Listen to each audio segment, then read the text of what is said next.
Yeah. Right. So you've gotten to work on some films you were really passionate about, stuff that's won awards, and if you're not familiar with the way that a person's career runs, you might not know that the very first movie that London did is like one of the most raw films that I have ever seen in my life. I will tell you right now. No.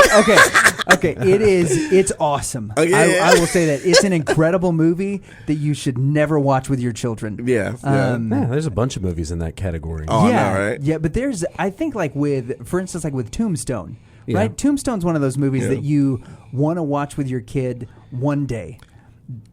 Black Funk is an incredible movie that I feel like was something that I needed to see, but it's one of those that I've got in the category of, okay, I've experienced that, and I felt this whole up and down of emotion and just craziness that was in that movie. But like the only thing I can liken it to is The Joker with Joaquin Phoenix. Yeah, was an incredible movie, but I was exhausted by the end of it. Like I don't know that I could I could take watching that again. And that's kind of where Black Funk took me, and then finding out that so much of it was a true story. And all that. So how do you get hooked up on that kind of movie to start your career, and then move to now I'm traveling with places with a chef eating great food that you can not a bad gig. Not at all. So talk to us about like how your career mapping's gone, how you kind of swung from point A to point B. Well, I always tell people that sometimes you don't pick the movie picks you. It's a true story. It's happened to me 100 times. Yeah, you're like, hold on, how did I get this gig? You know, I'm just I know, right? So I'm like, how did I get this gig? Like that was the first feature film that I worked on. I worked on numerous short films. I worked on stuff with Facebook. I worked on stuff with other producers, but they were always short film projects, short narrative film projects. So it was the first feature film, so I was excited.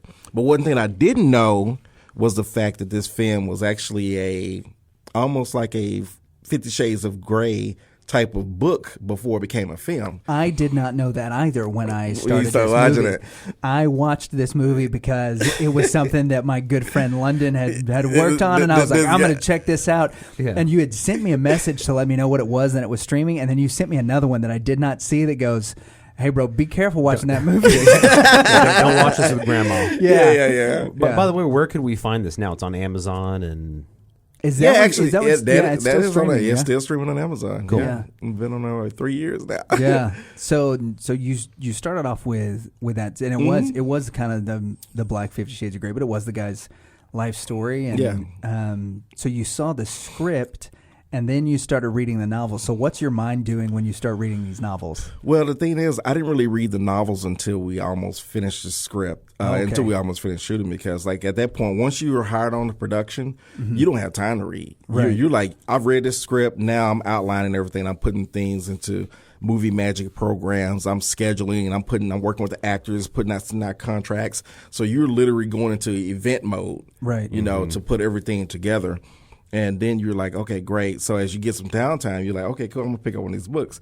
Me and the writer, we became friends, knowing his whole life story. He's actually from Grenada. Okay. So he's a citizen in the U.S., but just to know his story and everything that went on behind that was quite interesting. But then come to find out his books have sold millions of copies. That was like life-changing to me, because I'm like, man, how did he do this? And how did he turn these books? And now, see, I was a conduit to getting that book to film, to the silver screen. But like I said, any first project comes with your first problems, because I was learning. I was literally in the process of employing my business and event planning skills, but I was still learning as a filmmaker, because I didn't know all the terminology. I was like fresh out of film school. Right. They don't teach you everything in film school. They don't teach you really, really how to do it. And sometimes I always tell people that just because you go to a certain film school, you may have a teacher that worked on some projects from the 70s or 80s. Yeah. You know what I mean? They haven't worked on any projects in 2000. You know what I mean? Yeah, they haven't. Some that haven't worked with any digital format at all. There you go. And so you have a lot of teachers that really don't want to work with digital format or ever do it, but they kind of teach you what they've went through in theory. But to actually work a project is a total different ball game. I have respect for everybody that I work with on set, but I also learned, the tough part about it is rescheduling, firing people, hiring people, those type of things, to where you have to make those tough decisions. And I had to make a lot of tough decisions on that project. But that project, I truly believe, I'm glad I had those experiences because I was able to cut my teeth on that project to not make the same mistakes. And some of the mistakes was pretty much, some of the mistakes was stopping and starting. Sometimes when you got a project, especially a feature film, you got to shoot straight through. If you don't shoot straight through, you'll lose those crew to other people. Especially when you have good crew, really? You can lose them to other productions because everybody's vying to hire those people at that time. And those people in New York, they're going to go to the highest bidder. Yeah. Period. Yeah. You may offer them $1,500 a day. Somebody else is offering them $1,600 a day. That $100 can make a difference between food and the fridge. That's the truth. Yeah. Mm-hmm. So how many, with COVID, have you guys lost a lot of crew because of that? Because a lot of the projects you've been working on have been put on hold. But yes. You said you've also been able to do some projects. So has there been like give and take? Are you losing more people, or are you able to help more people find opportunities to work? Well, a little bit of both. When COVID hit, everybody, of course, we were scared because we didn't know. Nobody knew what COVID really was. And then once, they start to realize, and once the CDC started offering these guidelines, as the film industry person, we were still waiting on the Producers Association, the PGA, to give us our guidelines, So once they gave us our guidelines, we were able to start moving forward and realize what we had to do is that we had to start scaling down. I was used to working on sets with 30 to 40 crew members, and sometimes even more than that, to work on a set with 15 crew members. Wow. But then you work on a set with 15 crew members, you're doubling your job.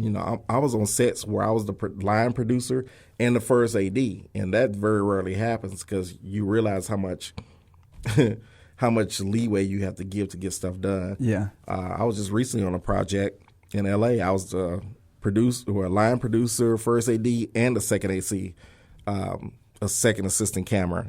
So you get to a point to where you're like, man, I'm stretched thin. So I think that's what's happening now with COVID, is a lot of people have to take on dual roles, yeah. and those dual roles are kind of stressing people out right now. Yeah, no doubt.